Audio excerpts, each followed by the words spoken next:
On this week's expose, I wanted to talk about Wiccan. So, Wiccan first appeared as William Maximoff in The Vision and Scarlet Witch number 12 in September 1986. Let's go ahead and go down a road that's not confusing whatsoever.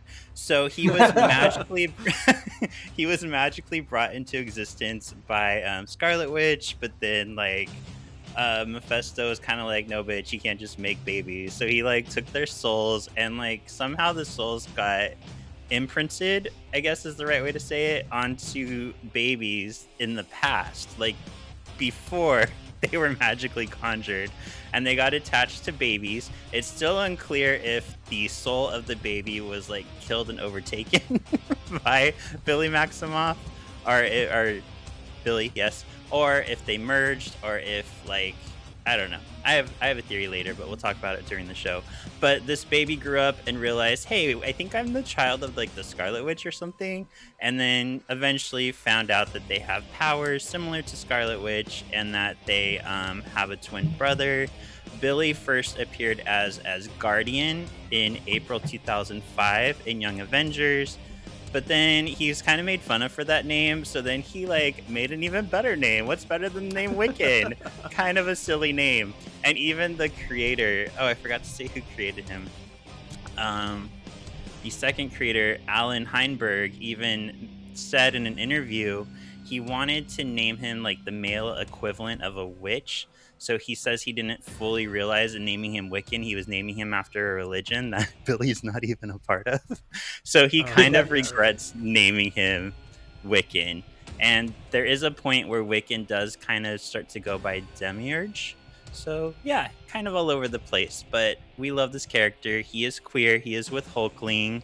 He has chaos magic, flight, reality warping, telekinesis and telepathy, mind control, astral projection, elemental manipulation, force fields, teleportation, and healing. Yay! Quite the resume, yeah. Yeah. But I think his history was so convoluted because different writers wanted to do their own thing. I don't like that. I'm going to do this instead. And then the other person's like, I don't like that. I'm doing this. Yeah, and I didn't know this, but Alan Heinberg, when he was creating him, or recreating him, I should say, bringing him back, he was afraid that Marvel wouldn't let him do a queer relationship with Wiccan and Hulkling. So he wrote Hulkling to be a girl named Chimera. And she was gonna eventually realize that she's more of a male and transform. And luckily Marvel was like, that's too complicated, just make her a man. So luckily they let us have our gay relationship. Very nice. Mm-hmm.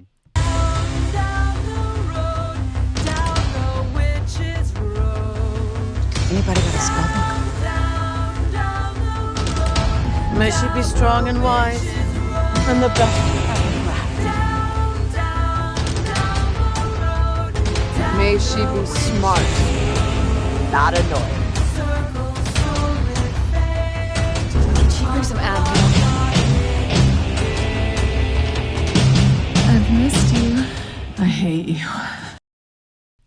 Welcome to this week's Solving for X. My name is Sean. I'm your ultimate excavationist. And I'm something of an X-fan myself, Kevin. And I'm your astonishing X-Men stan, Ryan. Oh my god, and should we have Ryan introduce this beautiful piece of manhood that's sitting next to him? More than that, I suppose. Yeah. Well, sexy X's, this lovely man sitting next to me is my husband, Mike, that I talk about probably every episode. And he is here to guest star, and we're extremely excited to have him. He even bought a little Wiccan garb for it with us. Yes, thank you. Very excited to finally be in the recording studio with Ryan. I'm always on the other side of the door trying to stay quiet and keep the dog quiet. So I think we've been talking about doing this for a year, maybe. So wow. long time coming. Here it be. Yeah, and we've gotten the chance, Kevin and I, to meet you a few times in person at Uncanny Experience and in Vegas. And you're just such a lovely, positive person. I could see why you're with our Rai Rai. Although Thank you you very stole much. all my Mario Party stars, I was not happy about that. How dare you? Yeah. At the end of that game, there's no rules really. Anyone gets the stars. Yeah. And Rules, you there can't ain't no even make rules. anything. I know. Yeah. So, Mike, tell us a little bit about what it's like being married to like a super popular like star, basically a podcast star. You're married to someone else? So I'm much more of a casual fan, as we'll probably see during the episode. So I'm very much, like a supportive husband and here for the ride. Ryan's a lot more extroverted than I am, but kind of ever since he, got involved in this specific community, it's like he's, really flourishing and getting to share all this stuff that I think maybe before there weren't as many people he could talk to about, how passionate he is about the X-Men and Marvel Universe. I always tried my best, but I could never seem to keep up. So I guess it's been a great couple of years of doing this and just seeing him so happy. And at the convention that we've gone to the last couple of years has been like, some of the best trips we've taken together, because I get to see him in his element and just connecting with people, enjoying himself so much. So it just makes me happy to see him do that and, be here to support him and kind of along for the ride. That's beautiful. I Shine can tell on. you. Oh my gosh. Yeah. I can tell you, I'm the Ryan in my relationship. Alan's not super Right. into Marvel, but he like has brought it on more so because of me. So I appreciate having someone like Alan, just like I'm sure Ryan appreciates having you. And especially that first year, I thought it was so cute how Ryan and I were walking in the front, just like gagging at everything, and you and Alan were behind us, like, look at the boys play. Guilty. Super cute. Yeah. Guilty. So, is there any shows or characters that have stuck out to you on your journey with Ryan into the world of Marvel? I would say when it comes to X-Men, I was talking to Ryan about this, like, what's been my experience and with the types of things that I know and stuff like that, what I've been introduced to. I have like a slight recollection of the animated series when I was a kid, but I don't know if I was maybe a little on the younger side when it came out. Because I don't remember watching it regularly, but I remember it being a thing. But when the X-Men movie came out, the first one, I think in 2000, I remember my dad took me to that. And that was like the first, like superhero movie that I had seen, or like the first kind of where people have powers, displayed in such a big like movie format that I saw. So that was like the coolest thing to me. So I was pretty close to that for the first handful of movies. I remember like collecting the DVDs, and then like in particular, I loved Wolverine and Cyclops. So that started my love of like James Marsden. I think that was one of my awakenings as a child. So yeah, always just thought it was super cool from that standpoint. But I never read the comics. Ryan got me started on one series. I haven't finished it yet though. He read all of X-23's beginnings, besides the first NYX. So he read like all of the stuff that oh gosh, it's gonna haunt me That now. guy. Yeah, that guy. Person who wrote it. Kyle and Yost. Kyle! And Yost wrote it. Okay. Mhm. Okay. Oh, I have an autograph of him. Hold on. Well, I commend you, Ryan, because I cannot get Alan to read even the book I wrote. I can't get him to read that. He even like started buying all the Transformers and Lilo and Stitch comics. He won't even read those, and he wanted those. love that. Is that the same What guy did that they sign? did he do the Power Rangers comics too? Somebody named Kyle did the Power So. Rangers comics. Because Kyle Craig? I think so. I have to look again. Maybe I'm wrong. But whoever did the Power Rangers comics made this like flower out of a comic book page of the Power Rangers comic and then signed it. And so I have cute. that. Oh, very cool. Yeah. I love that. All right, so gentlemen, should we get into some sinister gossip sesh of doom? Sinister. Sesh of Sinister. Do it. Oh, Well, you did I that wanted- so well. I literally thought it was the soundbite. Like, Sinister. I was like, we've got them in here now. Right? Yeah. I know because of timing, Pasadena Comic-Con, by the time this comes out, is almost 2 weeks past, but I still want to just give some thoughts since not everybody was able to attend. It was actually like, I expected it to be small. It was slightly bigger than I thought. It was pretty cool. How many There's times only have you 20 said bucks that? to get in, which is like the cheapest con. I know, right? I was able to talk to our friend Scott Butler again.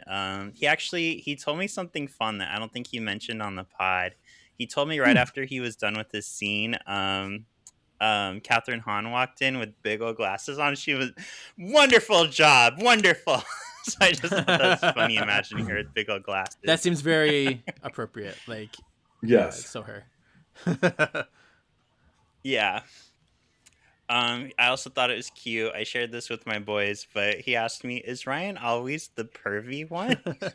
Because of the booty hole mouth comment, which I brought I up just again. said booty hole mouth, which I said, honestly, "No, guess usually who? me." Guess who thought of that? I'm pretty sure. I don't Yeah. know. Sometimes See? it's hard if we're both like thinking the same thing sometimes. So I don't know who thought of it first or who said it first, but we were definitely both thinking it. Mm-hmm. Mm-hmm. It's always the quiet ones you got to watch out for. Yeah. Nice. Mm-hmm. This may be TMI, And, but he I was looking at also- pictures of my ahead. booty hole and thought the same. Thought about her mouth.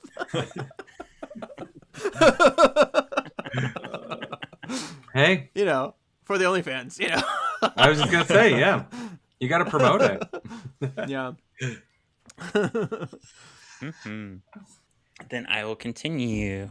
It was also cute because when he was signing my autograph, he wrote, "You are an inconvenient," and then he stopped and looked up and went, "And you want me to put woman?" I said, "Yes, I want you to put woman." Did he put anything? I'm sorry again. I forgot. Did I you also put got a anything chance after to that? talk. No, he said because we're friends, he wasn't going to put anything nice. I love it. And that's when I brought Love up, it. "Are you sure you don't want to put and a booty hole mouth?" Right. I also talked to Stephen E. Gordon, who we know from X-Men X-Men Evolution, and he seemed a little scared of me. I asked Alan afterwards, like, "Did I come on strong?" He's like, "I don't think so." But he was very nice. He got a laugh out of Paul, like setting us up for failure before. And Kevin, you would like this. Actually, Pasadena Comic-Con is put on by Power Morphicon, which is a Power that Rangers makes sense. convention. I've been there. So, Yes. Mhm. Yeah, Walter E. Jones was there. I forget his real name, but the Red Ranger from Megaforce, Karen Ashley was there. There are a bunch of Rangers, like just all over the place. So that was cool. Oh, that's awesome. Yeah. Power Morphicon happens in Pasadena every other year. So, yeah, I probably was at the convention center at some point in time. Yeah, I always meant to go. Mm-hmm. Also, last week, Wonder Man came out. I was wondering, does anybody have any spoiler-free opinions on Wonder Man? I watched the first 6 episodes. I didn't finish it. 5 or 6 episodes I watched. I like it. I like him. Okay. He's really cool. Yeah. I think you had to watch 5 then, because 6. We is don't have the a entire Riri series. situation. Yeah. No, it's what was 8. happening? It's 8. Oh. It's 8. My bad. Yeah. You haven't finished it? No, I finished it. Oh. Yeah, I completed it. Okay. I enjoyed it. It was unlike any Marvel TV show out there, to be honest. Like anything that we've seen before. It was kind of like, it was more about the acting lifestyle, and like the powers kind of stood like backseat for a majority of it, which was kind of cool and different. I enjoyed it. I really wish that Trevor wasn't in it and Hank and Kelsey Grammer was. I love that. Yeah. Yeah. Because that's what Beast I and Wonder realized Man are that, friends like, in the comic. yeah, they're like best friends, and like they have this like weird bond and all that stuff that like everyone talks about. So I thought that they basically replaced Trevor with our Hank with Trevor. Mm-hmm.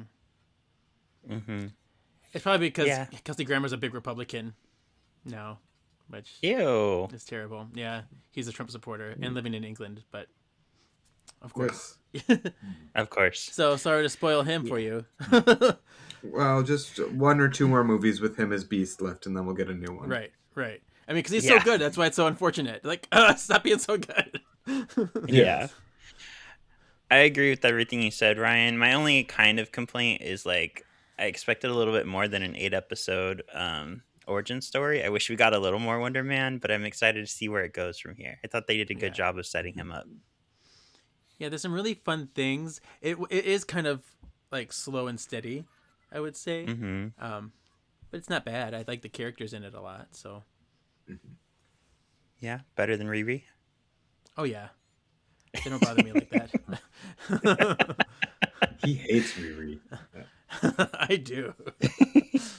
I still love when her character quote unquote died in Zombies, and I'm like, you're gonna love episode 2, Kevin. Well, actually, no, I was mad at that one because in that show, I actually liked her a lot. I loved her in Marvel Zombies. Mm-hmm. Like, so totally different characterization. I liked her so much better in that. So I don't know. All right. I get it. We're almost there, Mike, I promise. But real quick, 2 weeks ago, Ryan issued a challenge, and I withheld it last episode, but it is time to find out which podcast won Danger Room Divas, Kevin. Oh, that's right. Yeah, Solving Frets or Words of the Witches. I was not very confident in my argument. I was like, this is stupid. Like, I hate the situation. So I just did the best of it. I don't know. Okay. Yeah. I still like orbiting things around. Yeah. So the question was, who would have sex with a clone of themselves, Dazzler or Paige Matthews? 67 to 33%. Dazzler. How weird that on an X-Men podcast, the X-Men would win. I know. I definitely had home field advantage. How many no charmed? I don't know. Yeah. Yeah. Plus, I had a good argument. Yeah. Yeah, that too. Shut up. All right. So previously on, we asked, what are your thoughts on Ouija boards? Dangerous, a kid's toy, a spiritual tool, or not sure? Mike, where do you weigh in on that one? I was just catching up on this podcast the other day. And I think I'm in between dangerous and also a spiritual tool. Okay. Potentially maybe dangerous if you're, just playing around without any, knowledge or intention about what you're doing. And I always remember when I was younger, I worked with this girl who, for whatever reason, we got on the topic and she gave like the most serious, like stern warning about like never to use one. And she had like a really creepy story, which I don't really remember any of it, but like she said like her friends were doing it and then like stuff happened and it was really like bad. So ever since then, that I always was like, oh, I better take it seriously and probably not do it myself. So somewhere in between A and C. Yeah. That was kind of where my answer lied too, because I think it can happen, but I think it's like the chance that you'll run into a serial killer at night. Like it's not very high, but it can happen. That's like what it is with summoning spirits. Yeah. Wouldn't that technically also be D then as well? Not sure. That's true. Yeah. All of the above. All of the All above. of the above. Except children's toys, yes. Yeah. It just threw it up. When I got my haircut yesterday, my barber and I always talk about weird stuff, and she was telling me that there's a statistic by a certain age you will have met 5 serial killers in your life. I found that so interesting. She couldn't remember what age though. Oh my. Wow. Yeah. So anyway, That's I was a lie. surprised. Jesus Christ. It is. Because she had Yeah. watched a movie that was all about like choices you make. So I told her I always like get creeped out. Like, what if you've met like a serial killer? And that's how we got on that. Or what if you met them like before they were a serial killer? Like they're just a normal person, and then one day they're not. They You know, met you does and that then went count? crazy and started killing people. I could see that. Right? Yeah. Oh, Oh. be nice. I know. You know, Jeffrey Dahmer was before my time, but he's from Milwaukee here, so there's that. Yeah. I know. I have family out there too. It makes me wonder too. So this surprised me. 0% said dangerous. So our listeners do not feel that Ouija boards are dangerous. 21% said not sure. 36% said a kid's toy. 43% said a spiritual tool. So we have some pretty witchy listeners. And Paige still lost. So take that. Well, my option won this, so I'll take the win. And I voted for it this time. All right. Well, let's bring Mike back into the fold. Let's get to today's episode, Familiar by Thy Side. This is episode 6. This aired 10/16/2024. I think I said the wrong date last week because there's like an extra number added. The last one was on 10/9. I'm dying. And written by Giovanna Sarkey, Jack Schaefer, and Jason Rostovsky. Directed by Gangia Montero. And what's fun is we have Mike here now because I guess Ryan doesn't like some of the words I use, and Mike always has to tell him what my misspellings actually mean or what the word means. Deus. Did you not love how I used it? And Yeah, it was that so was good so in the whatever you sweet. did. Yeah. yeah, I was like, I'm standing here on my day as preaching to all these people, and no one's listening. There are times Yeah. though where you'll have a word and we look it up and I'm like, I've never heard that word in my life. I don't know what it means. I'm like, I'm sorry, I can't help you with this one. Sorry. I like to read. Which, speaking of, I just read Dracula and I was really tripped out by this one line. It said, the sperm from the candle dripped on the desk. And I was like, what? Like Why would they the say wax. Well, I looked it up. Apparently, like, high-end candles back in the day were made from sperm whales. So I guess it was supposed to be Oh. like, yeah, the fat of sperm whales. But still, I've never seen that in my life. So that was a new one for me. Oh my goodness. Yes. All right. No, if I like Enough. I don't like that. In a flashback, William Kaplan prepares for his bar mitzvah. The celebration begins as he walks to the dais in the front of the room. Vows are said, and then the dancing begins. William decides to get his palm read. Why, is that Lilia? As she reads his palm, lights flicker. His lifeline is broken in two. Lilia suddenly gets a flash of insight. The tower reversed. Once William leaves, Lilia paints a sigil and drops it in William's jacket. She then forgets what she was doing. Lilia takes the jacket out to have it returned to whoever it was that owns it. She doesn't remember. Some child. Some child. So, two things I loved about the scene. One, William mentions this room is so Argento. And that's he's referring to Dario Argento, the Italian horror director who did Suspiria. Also, I looked it up. So the tower reversed is there's nothing to be done when destruction arrives. You can curse the gods, but it will change nothing. Now that the old structures have toppled, you're free to start a new life. Yeah.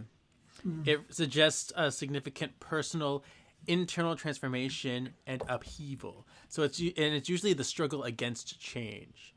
And it's interesting too because when you see in her crystal ball, in the ball he's wearing the hoodie that he wears later on. It's not the hoodie he's wearing now. And behind him, there's two tapestries on the wall. There's the Tower Reverse tapestry, but there's also the Wheel of Fortune tapestry. But because they're reflected, they're also inverted as well. Vanna? Vanna White? I said Pat Sajak and Vanna? Yeah. But the Wheel of Fortune represents, usually a good luck kind of thing. But because it's reversed, it's also almost like on a bad luck thing. I don't know. It's because you get both. There's the up in the real world and then the one in the crystal ball. So it's very fascinating symbolism there. Yeah. I like that. I like that a lot. Mm-hmm. Yeah, and he was wearing his distressed sweater. Mm-hmm. I like that sweater. And this is another time in the episode where she just says a random tarot card, which we're going to go back to all these spots with it's fun. Okay, cool. Who is it? Are we still? Mikey. Oh, we're still. Okay, I was just gonna say on that one. Lilia is like clearly like alarmed and concerned. I think when she does the reading, she's like freaked out, and then she sees that he's getting worried, so she kind of tries to like downplay it and say like, oh, like basically like, oh, it's gonna be okay. It doesn't necessarily mean something bad, like that. You're becoming a man. Enjoy the now. Your parallel lifelines. Who knows? So, what do you think she saw? See, and I don't know if she saw anything. Actually. I don't think she saw anything specific with him, but more like, see. Maybe she just saw Agatha, and she was just like, "Fuck, no, I gotta sigil this poor boy." Right. Yeah, save him. And I love the minute she like puts it in there. Then she's just like, you can see her yes. Yeah. Her face go blank. Mm-hmm. And at this point, we don't like. Do we know why she put the sigil on him, or that's still a mystery? Not really. I mean, she definitely wanted to protect his identity from other witches. Mm-hmm. But in doing so, she also separated Wanda from finding him. So there's that. Right. Yeah. True. Yeah. Okay, scene 2. William's dad takes the mic. He has an important announcement. Something's up with the anomaly in Westview. Everyone must get home immediately. The party disperses. William's mum is driving them home as cops rush by. William finds the sigil in his pocket. The family is distracted by the anomaly and swerve to avoid hitting an oncoming truck. The car bears off the road and crashes into a tree. The parents are fine, but William seems to not be breathing. His heart stops. Billy's voice is heard, and Billy suddenly wakes up. He calls out for Tommy. Alice Wu Gulliver is the first police person to check on the family. Wow, that's 2 witches already. Yeah. I know. Yeah. And I love that Alice was a police officer because we talked about her history. That's what she was in the comics. I'm like, perfect. Oh. I love it. Attention to detail. Did you notice ooh, girl. Right. Calm the fuck. You're not getting run over by a truck on the wrong side of the road. That truck was going the wrong direction. Shame on them. Yeah. Right. They were probably looking at the sphere shrinking too. Right, maybe. I kind of love that. Go ahead. Go ahead, Kev. No, you go ahead. Did you hear on the radio what they played? Mm-mm. When they were turning the radio, you could hear the first episode of WandaVision. Vision and Wanda talking to each other. It's like my wife and her flying saucers, my husband and his indestructible head. That was playing on their radio when they passed by. Wow. That is so cool. Mm-hmm. I love that. So that was super fun. And then the whole, good night, Billy, good night, Tommy. That's something that we didn't hear in WandaVision, but we can assume that's what they said to each other after Vision and Wanda went downstairs. They closed the door, and that you heard their final moments to each other. Mm-hmm. Wow. Mm-hmm. I feel like I have to go back and watch it again. Yeah. For all the little things that you uncovered, Kevin, that no one else notices. Those are good. It's very, very good at that. I was going to say that I really enjoy this because this is kind of like the first time that we're seeing an outside perspective of like kind of, we saw the military's like thought or opinion of everything like happening outside the anomaly, but we never really saw like other citizens and like their effect by it. So it was kind of cool that we got to see like what the other towns around it were experiencing as well too. So I like that they brought that to us. Mm-hmm. Yeah, you think shrinking would be a good thing, but really any kind of movement can be cause for a concern. You're like, what's it going to do now? Like, get home. I don't know. Yeah. My question was, why was Alice there? Or is that just... Well, she was a cop. She was working the scene. Oh. Previous to Did being... they reveal that earlier? I just yeah, don't because remember. she got... Why would she let go of the force again? They don't tell you why she got fired, but we know she did. Oh, and okay. the reason she got the security guard job was because her chief or whatever recommended her for that. Okay. So, yes. And she's like, I can't hold the job. Oh my god, I killed my mother. Whatever. So spot on. Yeah. Yep. Was she here? Alice? Yeah. All right. So, and that whole thing too, because you hear the heartbeat stop before Yes. for a little bit, that moment, and then you hear the I don't know. It start thumping again. Yeah. Yeah. Mm-hmm. Doctors check on Billy at the hospital. He can't seem to remember anything that happened. Amnesia? I think.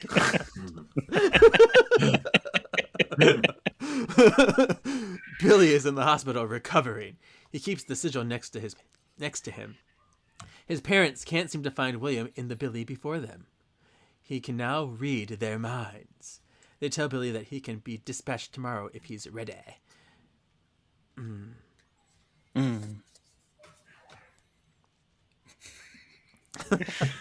The little girls are like making like satanic sounds now. It's just kind of funny.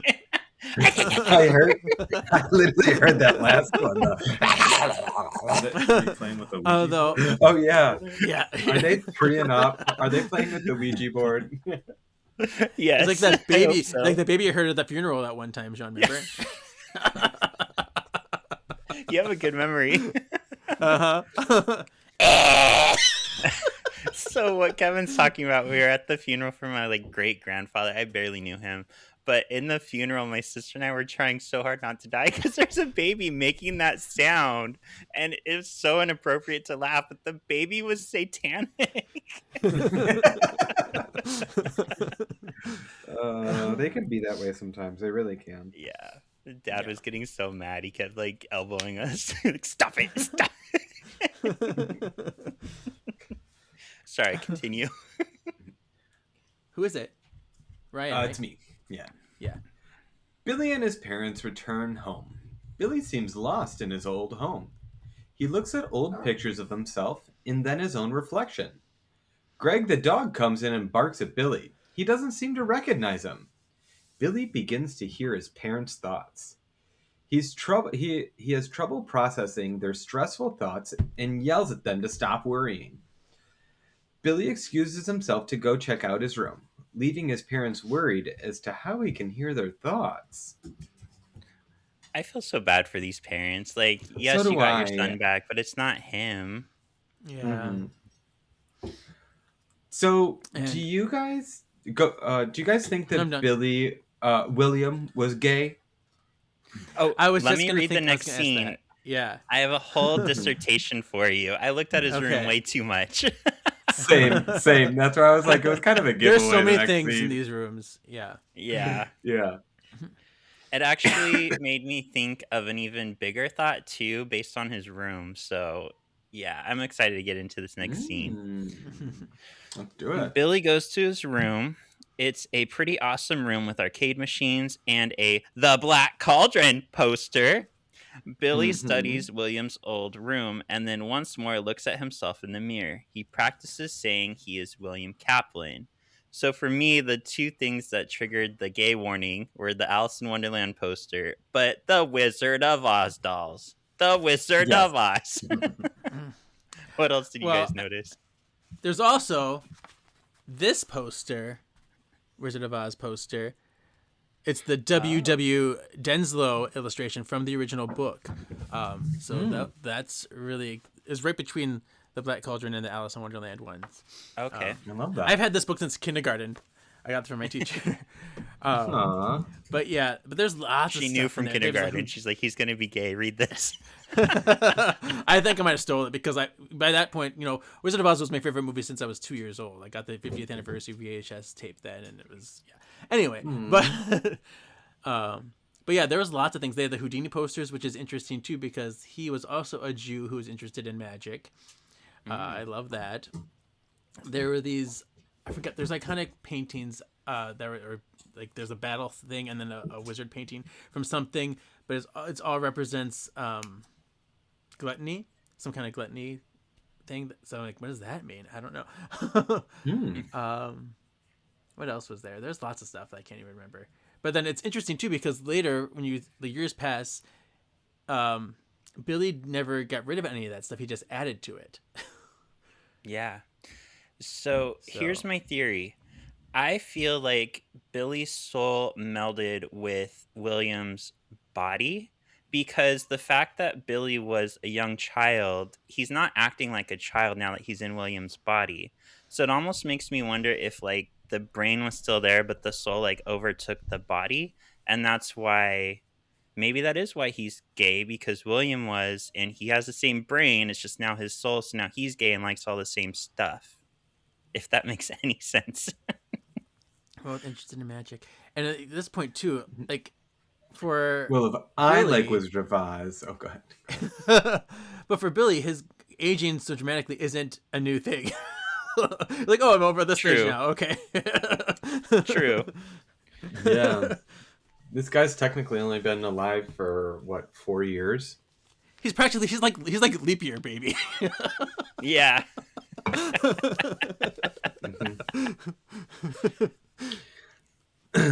So the thing that I found really interesting about this scene at the end when he looks in the mirror and starts saying his name over and over and practicing, to be who he is. If you remember from Marvel Comics, when Billy first came as Asgardian, he was never said spells. Like, all he did was say something over and over again, and then it would happen. So part of me thinks that Billy actually used his magic at this point, not knowing that he was, and really kind of like became William. That's really interesting because, he does say stuff over. And I once was telling somebody about him and they're like, his power sounds annoying. I was like, it's not, though. Yeah. Right. Yeah, I love really that fast. read. Yeah. Yeah. Yeah. So, like, I thought that maybe him saying it over and over, like, truly helped him become, like, more William-like as Billy. You know what I mean? Like, have maybe some more of William's traits and stuff like that. And not his memories. memories. When he was, right. And it's almost like he doesn't even have his own memories either. He like forgets like so much stuff. Mm-hmm. So I'm like, how much do you know? How much are you coming? Is it coming back to you like slowly? I don't know.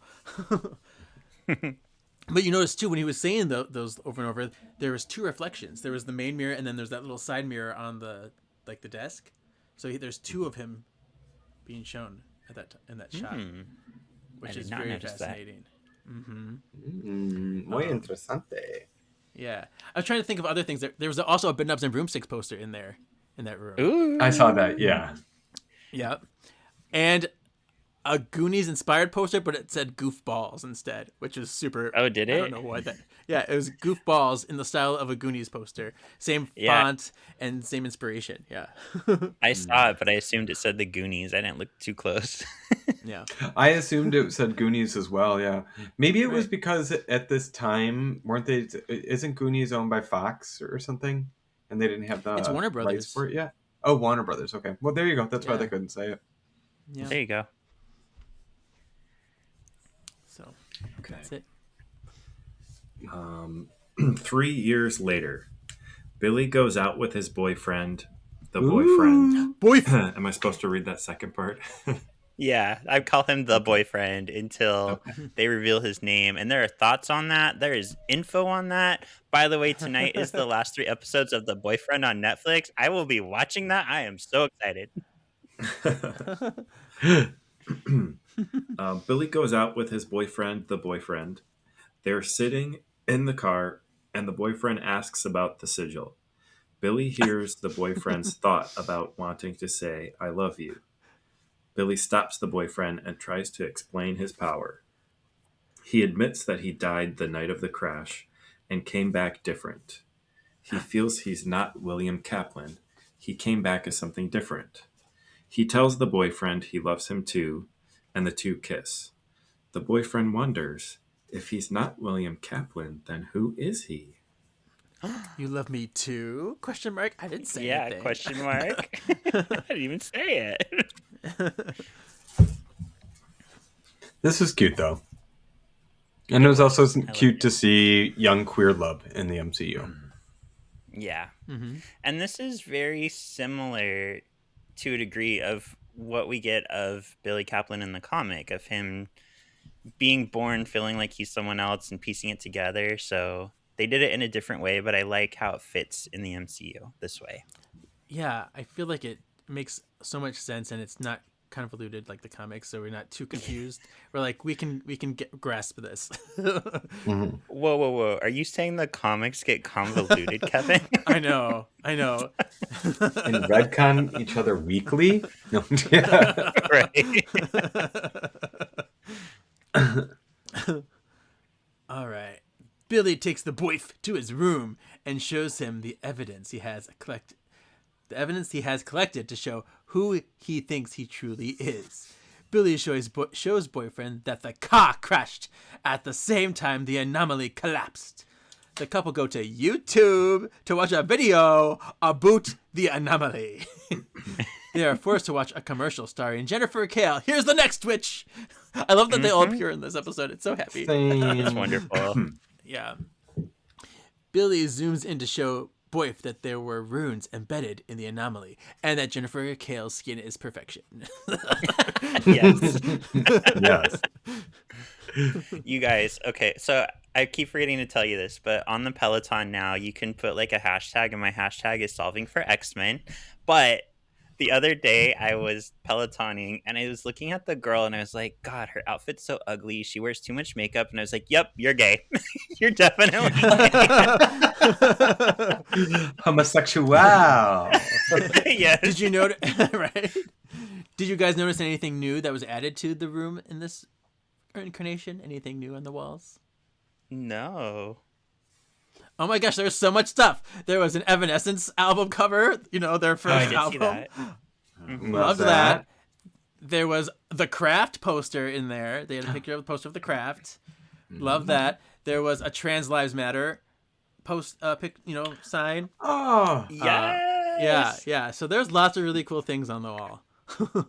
And Love some horror that. movies. There are more horror movies on there too. I forget. I don't think there was a Suspiria one, but there was horror movies. Oh, there's a Carrie one. There's a Carrie poster. Okay. So yeah, things like that. This might be a stupid question, but do we know around what time period this takes place? Or is that ever? Yes, it takes place in 2026. Really? This year. Yeah. It aired in 2024, but it takes place in 2026. Oh. How do we know that? Because of it's the 3 years blip after thing. WandaVision and the okay, yes. kind of shift. Yeah. Yeah, Mhm. I know. So it's kind of perfect Just that we the happen to Evanescence, be I was like, reviewing what's it that? now. Yeah. Right? Yeah, he's definitely an old soul with his Evanescence and his horror films. He's kind of like when I was growing up. I liked a lot of stuff that was much before my time. I think a lot of gays do, or a lot of queer Yeah. people do. Yeah. Right. Because it's like, I was listening to that Evanescence CD in high school. I'm like, okay, girl, I get it. Like, Yeah, why not? Oh, it's me. Or does anyone else have anything else to say? I don't think. No? All right. Billy and the boyfriend go into a dark parking structure to meet a guy Billy met on Reddit. We've all been there. He seems to know stuff about the anomaly.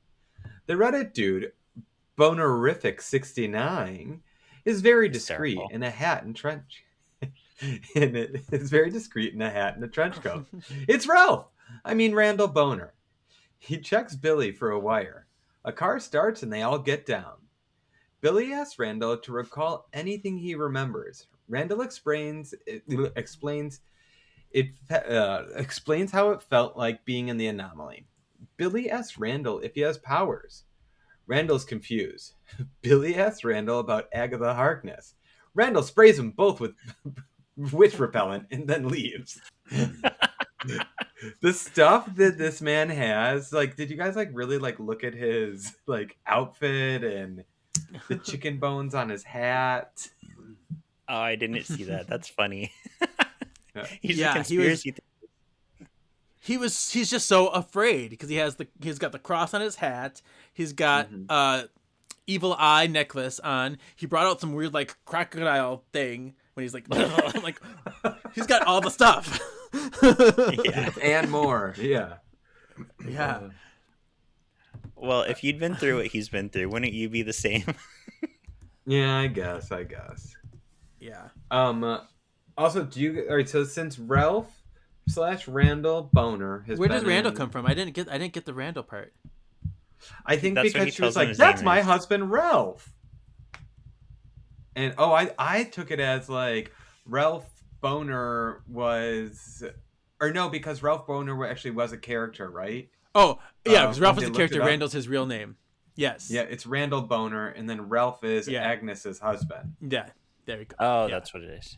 Right. Maybe. I don't know. So We're Ralph was saying- like trying to his say the, behind the, the- yeah, Ralph was the character that was created for him. It's weird that he kept the same last name though. But Well, that was his real character name. in Westview. Oh. His real name was Ralph Boner, but he gives them the name Randall because he's trying to protect his identity. That's what I thought. Oh, there we go. Okay. Because I was like, where does Randall come from? But yeah, okay. Sean, Yeah, because he we were wrong. he introduced himself as Ralph, and he goes, Randall. Yeah. Maybe that was his witness protection name.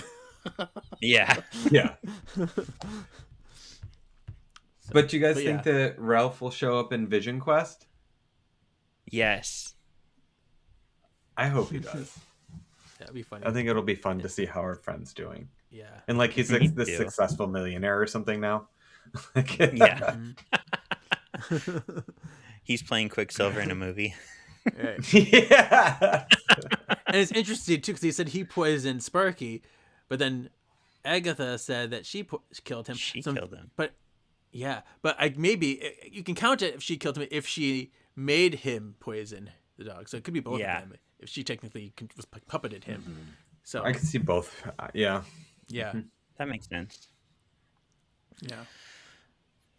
All right. Billy stops Randall and agrees to pay extra for more information. Randall pulls out it was like a bird, I think, and he does a shake. And he tells him that Agatha hijacked his life. She ruined the market value on his house, man. He kept the woman hostage. He was even a terrible influence on Wanda and Vision's kids.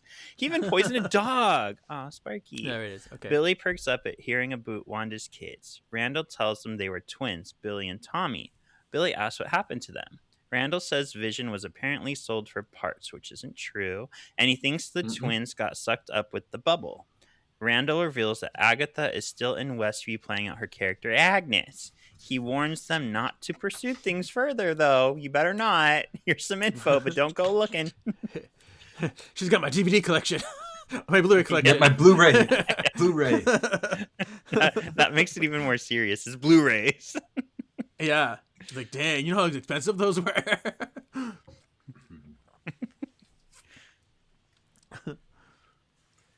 Okay. Billy returns home. His parents are happy to see him. William's dad asks about Eddie. He made the pot roast he likes. William's parents invite him to watch a movie.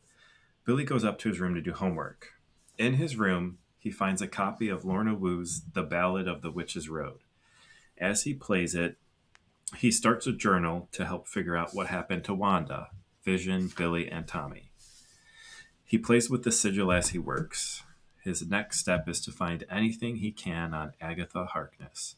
He finds an old-timey, old with an E, pic of Agatha, which leads to him finding that she was the only survivor of her own Witch's Road.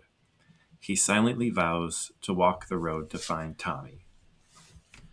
All right, we are going to count this as a cameo.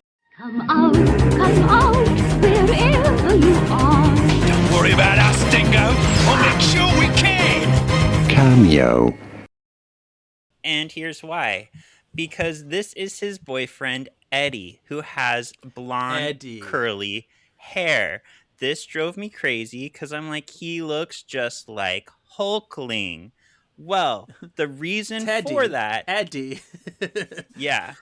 Jack Schaefer wrote this to be Teddy, and Marvel blocked her because they said they had plans for Hulkling down the line. So they had to like change his name to Eddie in order to still use him. Man. I don't love this because now we're going to have to see Billy break up with Eddie after this really cute like love fest. And I mean, it happens all the time in teenage love, but this guy looks just like Hulkling. Use him as Hulkling. It's still up in the air. Like, right. He's like, put your arms away. I can't concentrate. Yeah. Yeah, and they still haven't cast Hulkling, so it's not like out the window that they could still use. His name is Miles Gutierrez Riley, especially because he was just in Smile too, which did really well. But I doubt it. I think they're gonna Mike get enjoyed it. somebody else to see him. It was good. It was better than the first one. I didn't put together which character was he in that. He was like the bitchy assistant, the gay bitchy assistant. Yes. Okay. So I didn't recognize him either. I looked him up today. I can't watch those ones. Great movie. Great movies. I don't like Great creepy movie, smiling, yes. so I can't do it. Why are you podcast with me? Stop it! My eyes. No. Ryan couldn't watch those movies. It was too intense for him, so I had to do that one on my own. See, I went in our room and watched Golden Girls. yeah, that's what I would be okay with that. You guys can watch your smiles, and me and Kevin will watch Golden Girls. Okay. Yeah. I do love that the dad talked about like cooking here, because that goes to show like why he's like, my dad loves the Swede or whatever. I'm like, it makes perfect sense. He was a big cook. He's a big chef in the kitchen. And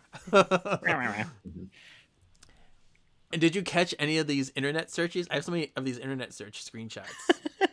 Tell us about it, Janet. I had a feeling you'd have some stuff for on this. Yeah. So I love, we see that Agatha was seen at the Titanic and the Hindenburg disaster, which is interesting. She's at these big key historic moments where people died a lot. Yeah. I'm like, okay. And she was last seen in Nashville, Tennessee, 1973, making her the Jolene for Dolly Parton. Yes, I love She's that. the real Jolene. Bam! Bitch went down. I believe it. Yeah, totally. It's so funny. And then when we see that she says only known survivor of the Witch's Road, but there's other fun facts in there. The other fun facts were murdered her entire coven, possesses succubus powers. Oh. And nickname is Witch Killer. So there's that. Oh. All in these searches. And then, last time we saw the record in episode 4 or whatever, in the Play Me record, there was this extra songs on it. This is the B-side, so these songs are different. So I have a list of new songs from Lorna Wu. So there's Battle of the Witch's Road. Then there's Miles to Go. Ember. Oh, Ember. Ooh. Okay. Yeah. Something Wicked. And Call the Corners are the other songs on this album. Very cool. So, fun stuff. Yeah. One thing that I forgot to bring up too about Ralph when he was talking about bringing up Billy and Tommy. Do you guys remember Billy having mind reading powers in WandaVision, or was it just? Oh, okay. I just remember the blue stuff. I didn't remember the mind reading powers.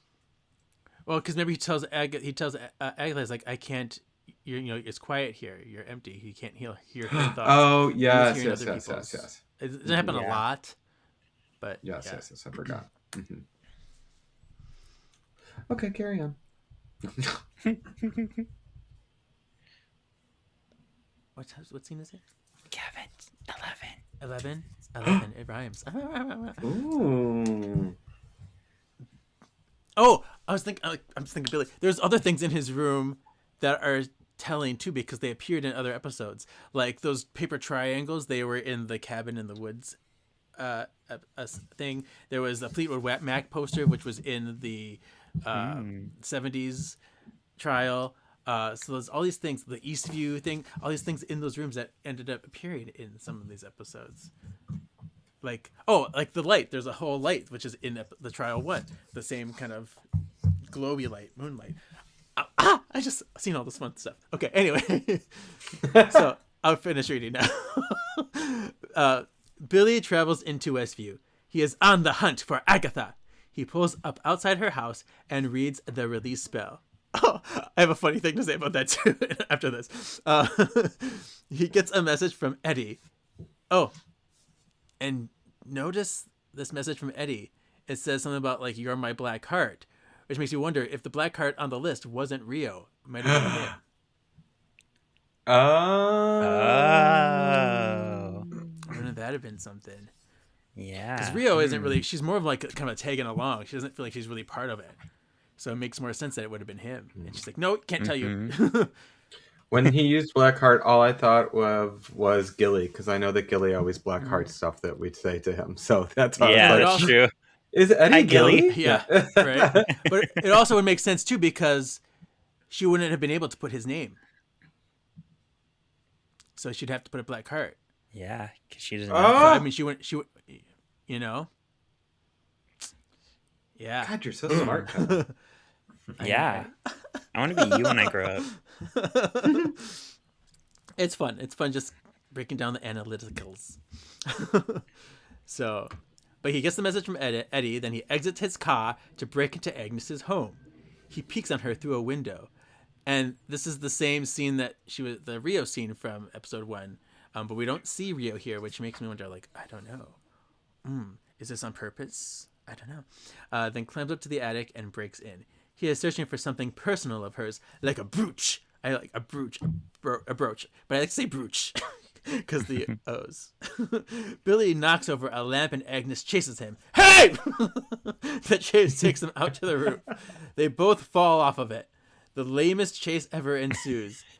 And this is interesting because if you watch the first episode, it seems more action-packed. And here we can see the reality of how awkward it is, which I love. I did watch a video of them side by side, so it's really cool to see them compared at the same time. All the differences between the two scenes of all the stuff that they had that were similar. Billy is only stopped by Sharon Davis opening her car door into him. Billy is captured. And that's the whole coven. We've seen them all now. Well, except for technically Rio. Right. So when he was in his car looking at the spell, there's a part here. I zoomed in on the book, and it says, "Caution. The person formerly under the binding spell might be disoriented and blame you for the binding spell they were previously under." That's fair. Yeah, Cracks me up. very fair.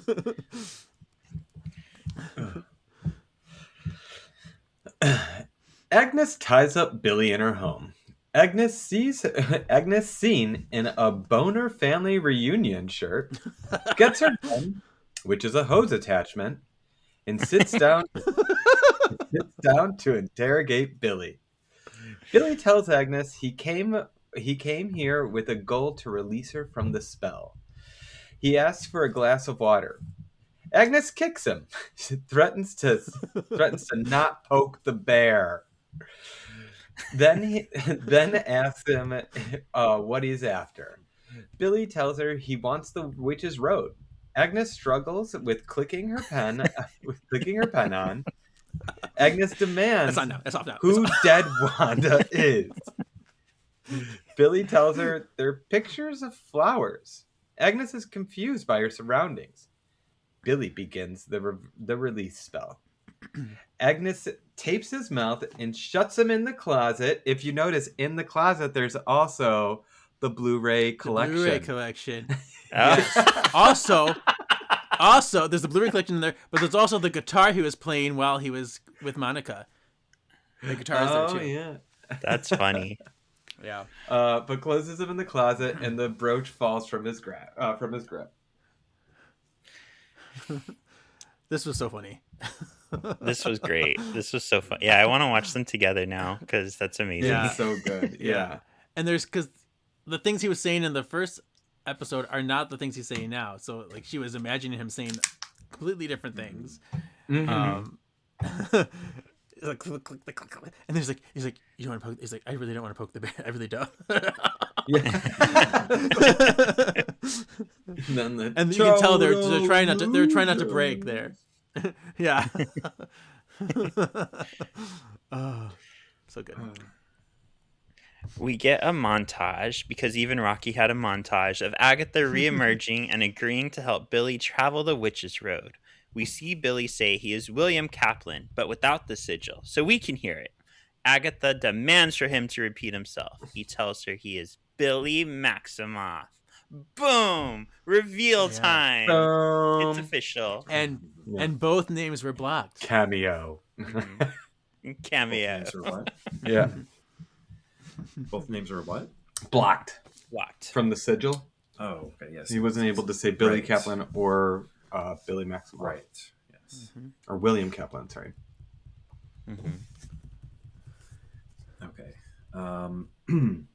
Back in the present, we're back on the witch's road. Agatha crawls out of the mud pit that Billy put her in.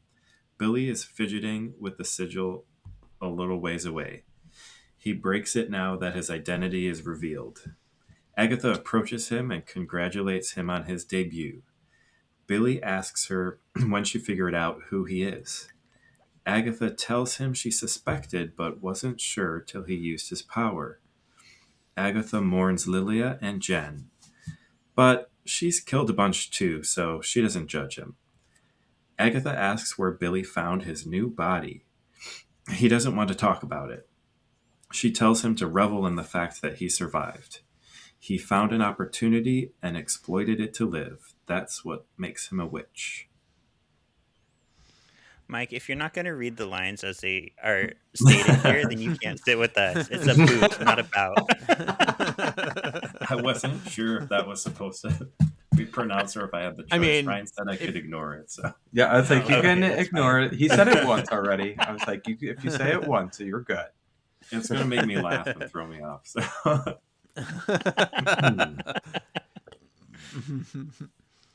But I love this too because Agatha is really kind of praising him for his witch-like activities. It's like, and you know, doing things that no one would ever think of, and taking bodies and like, ooh. Yeah, saying that what makes him a witch is that he found an opportunity and exploited it to live is maybe a little bit revealing about who she is as a witch, maybe. Mm-hmm. Yeah, true. And the last time we saw them together, he's like, "I'm not a killer," and she's like, "Are you sure?" So is that supposed to be like a reference to William? Because he technically didn't kill him; he just took over an empty vessel. But I don't know. That's true. Yeah. Mm-hmm. And Unless is she clued into like the bigger picture of what's going on, which I guess we can talk about later. But he technically is. Yeah, no, I thought about that too as well, but we'll talk about that later on. Yeah. Yeah. Oh, me. Okay. Agatha suggests they move on together. Billy tells her he doesn't need her anymore. He tries to use his power to ward her off, but he is all out. She's like, oh. Little performance anxiety over here. They've got pills for that, Billy. Yeah. Agatha tries to guess what he wants from the road. It can't be to find Wanda. She sacrificed him to save the town. It can't be Vision, because who knows where he are. Oh, right. There's two of you. You're after Toby. I love that. It's like so perfect for her. And I assume it's a Labyrinth reference. I'm just stating it. It's a Labyrinth reference. Yeah. Billy agrees to continue the road with her, but he makes it clear that he doesn't trust her at all. Agatha leads him off to find the next trial. That's when there is a nice person. Billy silently warns that he's not that nice. Yeah. We really got like a turn for Billy. Like he is like ruthless now. Mm-hmm. Yeah. I didn't believe it at this point. I think that he was putting a show on, like just to try and stand up to Mama Agatha. Yeah. Perhaps. So before we rate and talk about how we like this episode, let's take a quick break for a brew, but no books this week because there's no new comic books. So just a brew. A brew.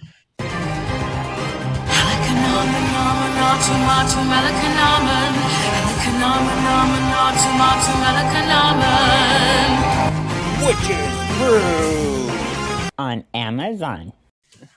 So on this Witch's Brew, I wanted to talk about the history of sigils. And this is actually really interesting to me because sigil means, it's Latin for sigillum, which means seal. Seal, not seal, seal. Like a seal of approval. Yes. So sigils have been around all the way since the Mesopotamia and the Egyptian times. They were like cylinder seals that were used to mark property and invoke protection of different gods. So it's more or less witchy and more just like, this is mine, or I have this god protecting it, so don't mess with my stuff. So then in the 17th century, the Solomon Age, they became a little more complex. They started being more like geometric drawings to summon. It says summon and control up to 72 different spirits. So this is where it kind of became more supernatural.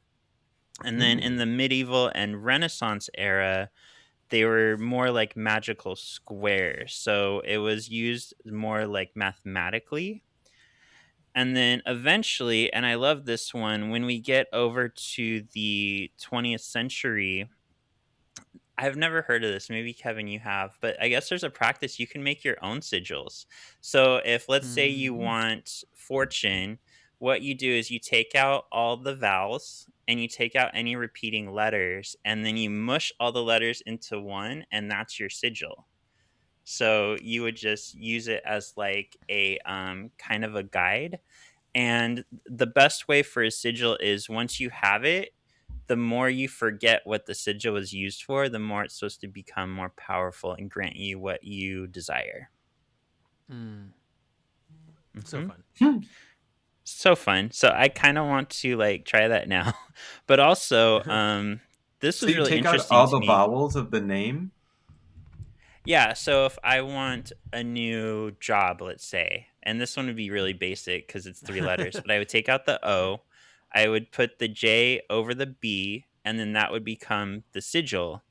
And I would just kind of leave that somewhere. And the more I forget what that sigil was originally meant to be, the more likely my desire to have a new job would manifest itself. Oh, I like that. Yeah. So I Could you like make this one for a too new because president? Yes, definitely. Comic book writer Grant Morrison, who is non-binary, actually made a hyper sigil. They made the comic book series The Invisibles, where they basically designed the entire world as they wanted life and culture to be around them to make it become a reality. I thought that was really cool and really interesting. So the whole comic Yeah. series is like his own sigil, their own sigil that they made. There, I know it's so Sorry. it's so hard sometimes to remember to say there. I do it all the time. But yeah, it was basically their attempt to make their perceived or wanted reality become a real reality, Oh, it's really cool. which is really cool. Very cool. Mhm. I also Yeah. have some screenshots from this episode about sigils. I can read to you here. So on the board that Billy had, he has a post-it note that says permanent sigils, active for long periods of time. Sigils can be made into art pieces or hidden in other objects, can be recharged to strengthen and revitalize the active energy. And then there's destructible sigils, activated by being destroyed, creates a burst of energy that gives the sigil power. Write, carve, or singe sigil onto paper, wood, food, or object, and destroy by fire or force. So, fun little tidbits. Yeah, and another fun little tidbit. I just want to try to one up you. No, just kidding. My last thought here was some people see corporate branding as sigils, like for example, the Nike swoosh or the Apple logo, because they are symbols that are meant to make you invoke what they want you to think of behind that logo, basically. Yeah. Oh, Very nice. Yeah. Cool. Cool. There's your witch's brew. The more you know. do. All right, so let's go ahead and talk how we like the episode and then rate it. Hot like Sunspot, warm like Zorn, kind of hot and cold like Temper, cold as an Amor, or freezing like Iceman. Let's choose Mikey. Do you want to go first? Sure. This one just I'm comparing it to the rest of the episodes and like the rest of the series. So for me, I'm gonna give it a warm like Zorn. You can take this. Never invite him again. I appreciate kind of the change up of pace and slowing it down a little bit, getting into backstory. But something I like the most about this series is like the more suspenseful, like adrenaline episodes with the trials. I was trying to think of like I was like, this reminds me of something when I was watching it. I was like, if it reminded me of Jumanji, like when, Okay. you roll the dice and then you kind of get like a little, I don't know, what would you Message? call it? Like, yeah, like a little poem? message, like a little riddle or something. And you don't know exactly what it means. You don't know what is coming, but like something big is going to happen that you have to withstand or figure out how to get through. So I liked that aspect of the format of the show. So still a good episode, but when I compare it to the others, I think I like the other ones better. So Well, Your party what I better move appreciate post-haste. about your point of view is you're not attached to Wiccan as much as the rest of us because we already Right. love him from the comics. So that Mhm. makes sense to me. Like you don't have that extra oomph of like seeing your character brought to life. So thank you for that perspective, even though it's wrong. The thing, I mean, usually the things that I pick out and enjoy are different than Ryan's because he has like that deeper connection and understanding with the canon, whereas I'm more like, oh, I like that person's outfit, or like You should talk to Kevin. Yeah, Kevin's really into fashion. Kevin loves fashion. I don't know fashion. I don't know fashion at all. I just know things for some reason. Well, I figured it out. I like costumes. So like regular streetwear and designers and stuff, I don't care about like actual clothes, but like when it comes to costumes and like stuff in media, I'm like I need to look at it because like this could be storytelling devices and character devices. So that's what it is. That's another thing like to like catch your eye and enjoy about this series is that like the change up of their costumes with each trial and like a different time period. That's something I liked about WandaVision too. It's like the different throwbacks to time periods and different TV series. So yeah, that's fair.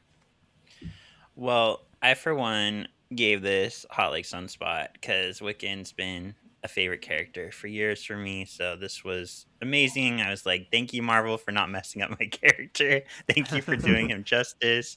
I feel like the changes they did make fit well for the MCU and for this episode. So I really appreciated it. Who's next?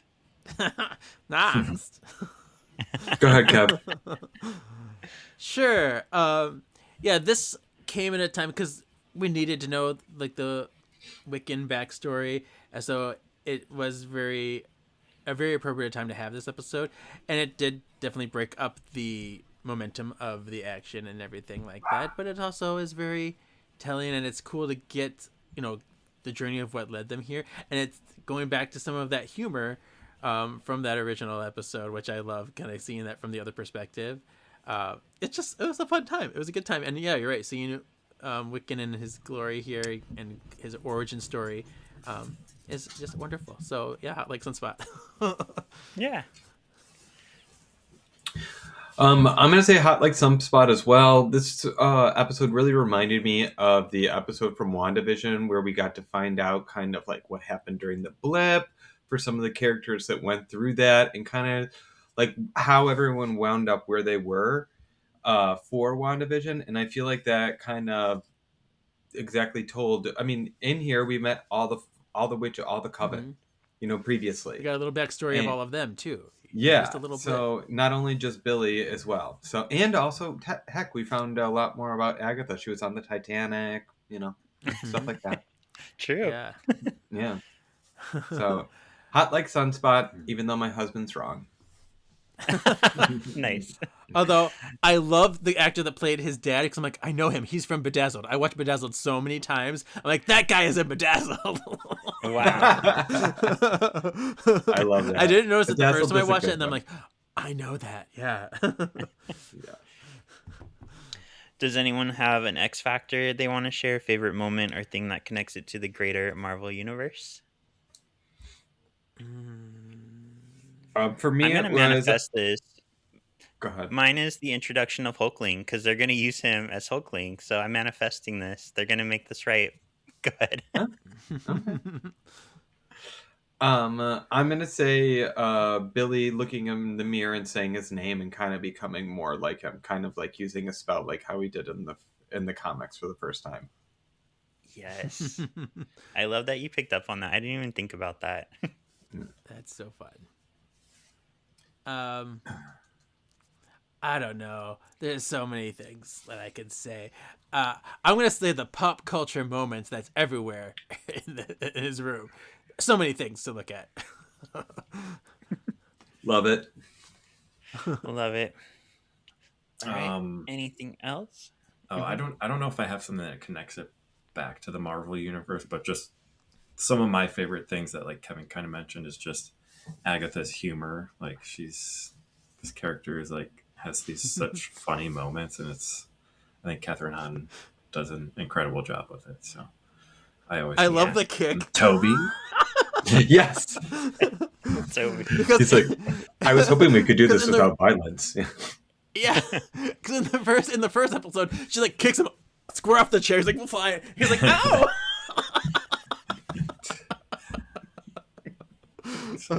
And the hose gun, the little hose piece. Yes. It cracks me up. Hose nozzle. Yeah. What did you just call me? Did you call me a hose nozzle? Yeah. I know your government name. All right. So, I know this previously on question is a little lame, but I actually just really want to know. I just want to know how many people have seen the Black Cauldron. I know Kevin has. How about our husbands over there? Have you guys seen the Black Cauldron? I don't think so. I Okay. have. During COVID, I kind of like went through the entire Disney animation and kind of Catalog. tried to hit every single one that I could, and that was actually one of the ones that I haven't seen. So I saw it recently for the first time, maybe 6 years ago. Did you like it? Yeah, I enjoyed it. Yeah. Also, I remember like that was I think it's 1983 that it was made, and that was like the closest year 1985. to 85. Oh, okay. I knew it was a year off from. 1985. I knew it was a year off from my birth year, so I was like, I always wanted to see it for that reason. It was the closest one to my birth year. It's an interesting choice for a movie for this because it has the witches in there. It's got the clairvoyant pig. I'm like, like this Yeah. is. It makes sense why he would like that movie. So, if anybody hasn't seen it, it's basically The Legend of Zelda. Taran looks just like Link. Elanway looks just like Zelda. They go on a quest to get a magic sword, and it's Zelda. Um, uh, but also, it's kind of funny though if you think about it. Remember in Doctor Strange 2, they were always watching Disney movies. It's like young kids. Yes, Like they had Snow White, then they had it's like I true. think The Oswald there cartoons. yeah, like they had a bunch of stuff. So like I just love that it kind of like took his Disney Yeah, to his new body, and it looked like his old it body makes it enjoyed easy it as because well. they already have the rights to it, so it makes it easy to get in their shows, I suppose. Oh yeah. But yeah, And speaking of, as of today, we just found out Josh D'Amaro has taken over Disney, which I love yeah, because he is very loved for handling the theme parks.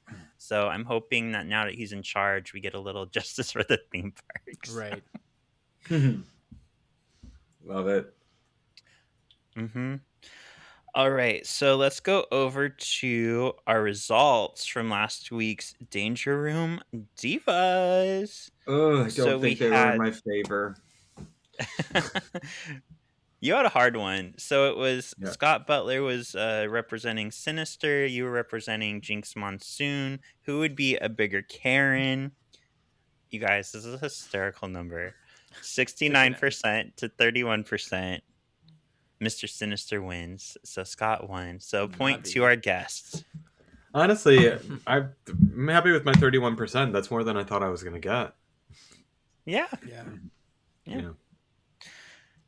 Mike is so excited and not nervous at all that he gets to play Danger Room Divas. Come on, Gambit, can't you make this program a little tougher? Oh, it's no game, buddy. It's the danger room. It's where we train. Danger Room Divas! Simulation complete. Don't. Divas. Let's see. All right, Mike. So you can go up against myself or Kevin. What are you feeling today? I'm going to go up against you, Sean. Ooh, I'm all tingly inside. And do you want to be a witch or an X-Men? An X-Men. Okay. Now I'm just one. Oh, and hero or villain? Hero. Okay. And I'm just wondering because Ryan said you were kind of planning who to go against. So what was your strategy here? Why'd you pick me and not Kevin? You'll have to ask Ryan that because he said who would be a better choice and maybe easier. So I didn't have the strategy. It was all in Ryan's head. So my thought was, I was like, if you want a chance to win, honestly, you know X-Men better than witches. So you want to choose an X-Man. And do you want to go against Kevin, who is like a witch expert, but Sean is also a witch expert, but not to the degree that Kevin is at this point. So I said you might have better luck with Sean than Kevin. If beating him. Okay. Well, you already got a good head start because you got one of the most popular, one of the most amazing, heroic, beautiful, voluptuous X-Men ever. You got Rogue. You got Rogue, my friend. Wow. Awesome. Yes, he knows her. Regu! Oh my god. Did you just hear him? He's like, maybe pull up a picture. His very own fact check. No. No. Oh, no. I know who this is, but I need like a visual cue. Anna Paquin in the movies. Right. Lenore Zane. Sean. Okay. I just I'm going to the Charmed convention at the end of the month, and Jason Lewis is going to be there, so I'm going to have him sign my Book of Shadows book, Julie, because that was Phoebe's fake name. Stop it. So I'm going to have him sign that in my book. I can't wait. That's funny. I love that. Yeah. Ooh, and I got Elvira.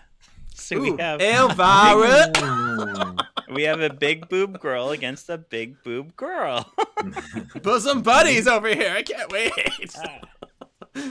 Mike's as nervous as a long-tailed cat in a room full of rocking chairs. Full of rocking chairs. That's right. Who would be more likely to talk in a movie theater, Rogue or Elvira? Fight. Who would be okay. Who would be more likely to talk in a movie theater? Elvira or Rogue? Oh my god. Oh my god. I love it so much. Okay, sir. All right, Mike, do you want to go first or second? I'll go second. Okay. Who's going to be our timer? I got it. Okay. All right. On your marks. Get set. Go. What is Elvira known for? A great set of tits, but also a great pair of legs, but also talking through movies. She narrates through bad movies and she hosts movies. So this is her forte. Like, she is going to get up there and she is going to like sit on a couch in front of the theater and she's going to narrate this movie all the way through and make people laugh. She is known to be a host that does this. I really don't have a whole lot more argument because this is what she does. That's what she does. I was like, that's perfect. I know it was almost too. I almost like changed it just because it was so perfect. But it's like, no, that's what it landed on. Okay. All right, Mike, you ready? I'm ready. Okay. All right. On your marks. Get set. Go. So Rogue with her, Southern accent, I feel like she's so sassy and like quips back and has all these like one-liners and likes to get the last word in. So I could just see her, making commentary, talking over the movie, sounding like she knows what she's talking about. If anyone else says anything, she's going to tell them to shut up. And also, it's a musical. Okay. Nice. That was good. When you gave me that option, like both of them, I could see them completely dominating. Yeah. That movie. I feel like Rogue would be like Brenda in Scary Movie. Yeah. like, oh, don't go in there. Oh my god. And with the Lenore Zane. Yeah, the voice scream, and the bird screams. Yeah. Yes, I mean, I would love it. So it was they're so both hard. in the movie theater together talking Yeah. over it. Yeah. Oh my besties. gosh. Mhm. Yeah, that's true. Or Rogue could just sap Elvira's powers and become her if they're in there together. Why am I helping you? No. Keep talking. So- Keep talking. Right. We will This'll be be a back fun next week. Yeah, it'll be fun. We will be back next week with Death's Hand in Mine with a friend of the pod, a deep friend of the pod, but also here's your hint, that this friend of the pod, out of all days to come back on the pod, they are coming back on Friday the 13th. We didn't even plan it. It just happened, Janet. Love it. But This was so fun having you on, Mike. Real quick behind the scenes, we tried to do an episode with Mike before, but Sean failed miserably. We tried to do a Meet the Partners episode, but I didn't plan well and the equipment didn't catch our voices well. So this is our official do-over, which went really well, I think. Definitely. Thank you. Yeah, that first time was a good practice, and glad that we finally got to do it. It's nice to hang out. I hope that we can see each other soon in person. Yes. Yeah, if not sooner, by Uncanny Experience, because I know I'll be there. Totally. Yeah. Mike, would you like our listeners to be able to find you anywhere? I don't really maintain a public social media presence at all. But if you'd like to get into contact with my husband, or if you're in Chicago and